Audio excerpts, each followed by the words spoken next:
నేను మిమ్మును గూర్చి ఉద్దేశించుచున్న సంగతులను నేనెరుగదను. రాబోవు కాలమందు మీకు నిరీక్షణ కలుగునట్టుగా అవి సమాధానకరమైన ఉద్దేశములే గాని హానికరమైనవి కావు. ఇదే యెహోవా వాక్యం. ఏ వాక్యం అంట ఇది? దేవుని యొక్క వాక్యము అని మనకు రాయబడి ఉన్నది. మనుషుల మాట కన్నా మనకు దేవుని మాట చాలా ప్రాముఖ్యమైనది. మనుషుల మాట మనకు ఆదరణను ఇవ్వదు, సంతోషాన్ని ఇవ్వదు. కానీ దేవుని మాట ఏమిస్తుంది అంటే నెమ్మదిని ఇస్తుంది, శాంతిని ఇస్తుంది, సమాధానం ఇస్తుంది. మనకు తెలుసు ఇర్మియా గ్రంథంలో 23వ అధ్యాయం 29వ వచనాన్ని చదువుకుందామండి. 23:29.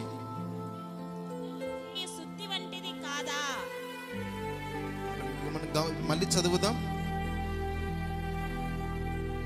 నా మాట అగ్ని వంటిది కాదా, బండను బద్దలు చేయు సుట్టి వంటిది కాదా. దేవుని మాట ఎటువంటిదంట? అగ్ని వంటిది. అగ్ని ఏం చేస్తుందండి? చల్లారుస్తుందా, కాలుస్తుందా?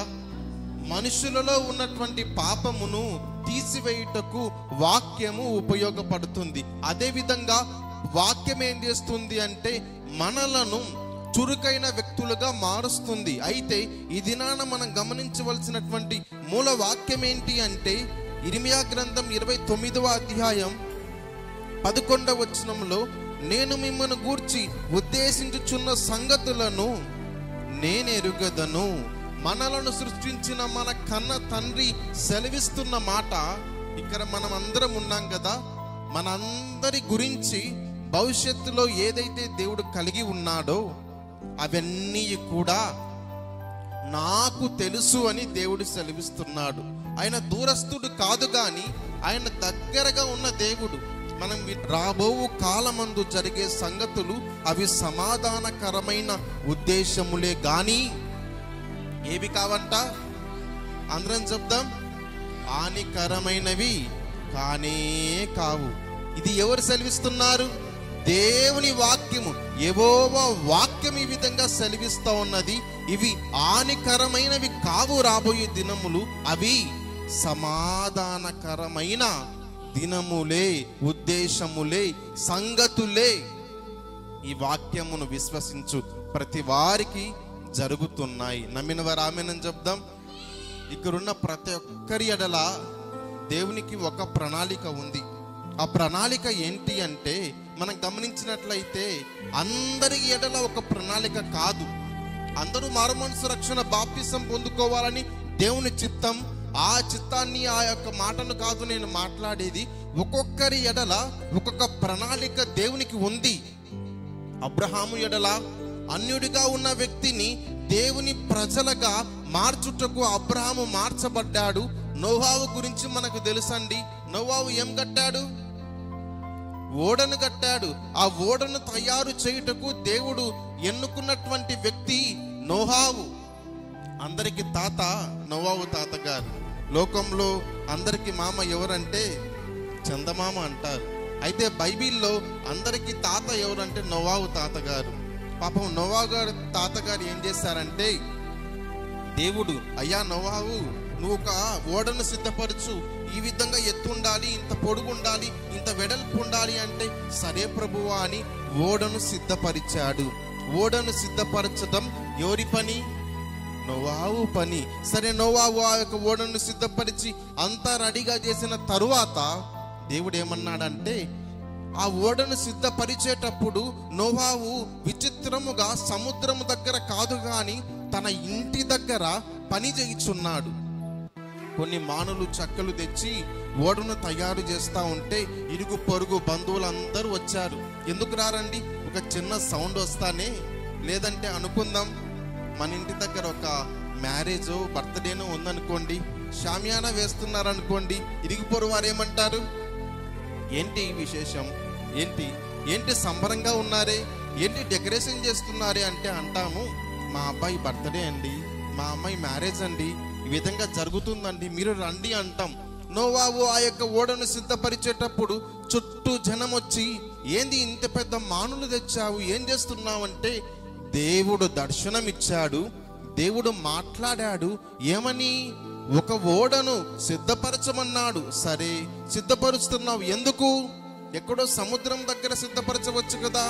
ఇంతవరకు అప్పుడు నోవాహు ఓడను కట్టేటప్పుడు వర్షం అనేది అంతవరకు పడలేదు. కాబట్టి వారికి వర్షం అంటే తెలీదు. నోవాహు సిద్ధపరుస్తూ ఉంటే అందరు వచ్చారు.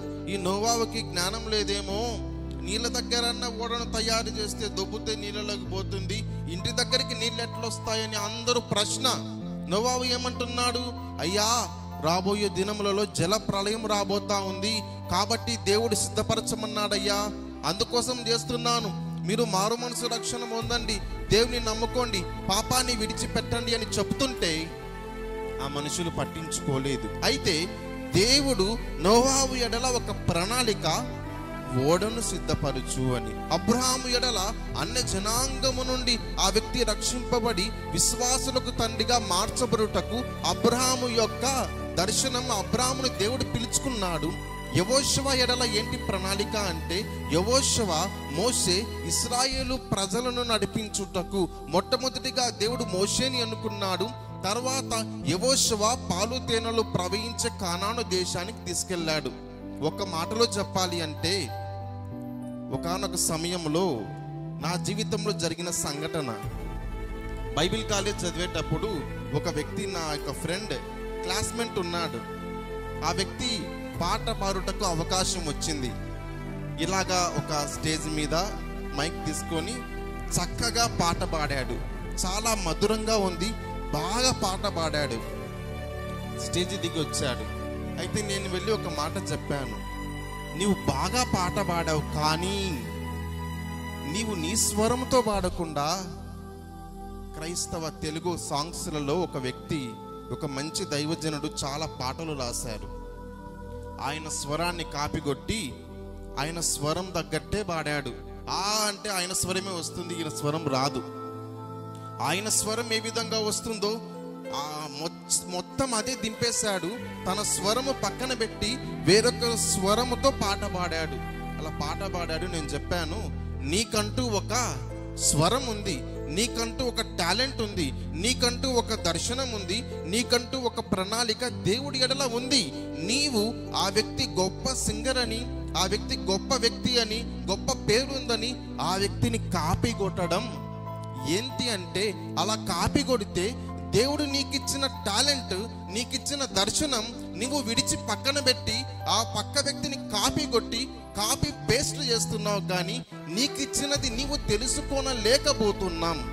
అదేవిధంగా మన జీవితంలో దేవుడు మనకంటూ మన ఎడల ఒక ప్రణాళికను కలిగి ఉన్నాడు. అబ్రహాము ఎడల విన్నాము, మోషే ఎడల విన్నాము. ఒక్కొక్కరి ఎడల ఒక ప్రణాళిక. మన జీవిత ఉద్దేశం మనకు ఏ విధంగా తెలుస్తుందని నేను ఒకసారి చెప్పాను. ఏంటి అంటే, మనలను తయారు చేసిన దేవుని దగ్గరికి వెళితే మన జీవిత ఉద్దేశం తెలుస్తుంది. ఈ ఫోన్ తయారు చేసిన వ్యక్తి దగ్గరికి వెళ్ళి అడిగితే ఏమంటాడు?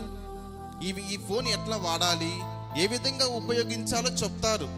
అయితే మన గురించి, మన జీవితం ఏంటో తెలియాలి అంటే మనలను సృష్టించిన సృష్టికర్త చెప్పగలడు, కానీ ఎవ్వరూ చెప్పలేరు. ఈ లోకంలో ఎంత గొప్పవారైనా, ఎంత టాలెంట్ కలిగిన వారైనా, ఎంత జ్ఞానం ఉన్నా, మనలను తయారు చేసిన దేవుని దగ్గరికి వెళితేనే ఆయన మాత్రం చెప్పగలడు మన జీవిత ఉద్దేశం. రాబో కాలమందు ఏ దినములు సమాధానకరమైన సంగతులు. అయితే సమాధానకరమైన సంగతులు జరగాలి అంటే మన ఎడల దేవుడు ఏ ప్రణాళికను కలిగి ఉన్నాడో గుర్తించాలి అంటే దేవుని సన్నిధిలో ప్రార్థనలో గడిపి ఏ విధంగా దేవుడు మాట్లాడుతాడో ఆ విధంగా మన జీవిత ఉద్దేశాన్ని తెలుసుకొని మనం నడచాలి. ఒకానొక పెద్ద స్టేజ్ మీద ఎస్పి బాలసుబ్రహ్మణ్యం గారి పాట ఒక వ్యక్తి పాడాడంట. ఆ వ్యక్తి స్వరంతోనే పాడారంట. అందరూ కూడా చుట్టూ ఉండేవాళ్ళు అంతవరకు ఒక 50% వరకే ఉన్నారు జనం. ఎక్కడ బాలసుబ్రహ్మణ్యం గారు వచ్చారో అనుకొని ఆ స్టేజ్ గ్రౌండ్ అంతా నిండిపోయిందంట. నిండిపోయి అందరూ వచ్చి కూర్చున్నారు. బాలసుబ్రహ్మణ్యం గారు వచ్చారేమో అనుకొని, ఆయన స్వరమే అనుకొని వచ్చి చూస్తే ఆయన కాదు. అందరూ కూడా బాగా చప్పట్లు కొట్టారు. అయ్యా, అబ్బా ఎంత బాగా పాడావయ్యా, సేమ్ ఆయన గారిలాగే పాడావన్నారు. అయితే స్టేజ్ మీద కూర్చున్న జడ్జెస్ ఉంటారు కదా, అందరూని ఆ యొక్క పాట అయిపోయిన తర్వాత అందరూ వరుసగా నిలవబన్నారు. ఇప్పుడు వచ్చి ఎవరైతే గెలిచారో వారి పేరు అనౌన్స్మెంట్ చేయాలి. అందరి పేరు అనౌన్స్మెంట్ చేస్తున్నారు, కానీ ఈ కాపీ కొట్టాడు కదా ఆ వ్యక్తి పేరు రాలేదు.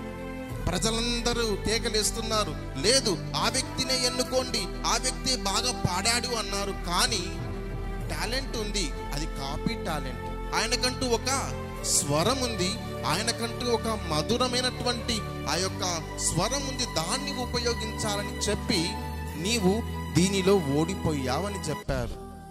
కారణం, మన ఎడల దేవుడు కలిగి ఉన్న ప్రణాళికను మనము తెలుసుకోవాలి. అదేవిధంగా సంఘ క్షేమాభివృద్ధి కొరకు ఏర్పాటు చేసిన ఈ ప్రార్థనలో మందిరములో నేను ఏ విధంగా ఉండాలి, ఏ విధంగా పరిచర్య చేయాలి అని మనము దేవుని సన్నిధిలో అడగాలి. దేవుని సన్నిధిలో పరిచర్య చేయుట ఒక గొప్ప భాగ్యము. ఎంత భాగ్యం అండి, గొప్ప భాగ్యము. అది ఏ విధంగా ఉంటుందంటే మనకు, మన పిల్లలకు, మన కుటుంబానికి కూడా ఆశీర్వాదకరంగా ఉంటుంది. నేను చెప్పాను, చాలాసార్లు కూడా చెప్పాను, నేను 4th క్లాస్ నుండి కూడా చిన్నప్పటి నుంచి పరిచర్య చేసేవాడిని. 4th క్లాస్లో ఉన్నప్పుడు 4th 5th ఆ టైంలో ఉదయకాలము నా 5 గంటలకే మందిరానికి వెళ్ళేవాడిని. వెళ్ళి ప్రభు పరిచర్య చేయడం ప్రారంభించాను. ఈ విధంగా వాక్యం చెప్తానని నేను అనుకోలేదు, కానీ ఎప్పుడు బ్యాక్గ్రౌండ్ వర్క్ చేసేవాడిని. దేవుడు నాకు మంచి పరిచర్య వాక్యము చెప్పుటకు అవకాశం ఇచ్చాడు అంటే దేవుని కృప. అప్పుడప్పుడు అనుకుంటాను, దేవా నేను తెర వెనకలు ఉండాలనుకున్నాను, నువ్వు తెర ముందు నిలవబెట్టావు.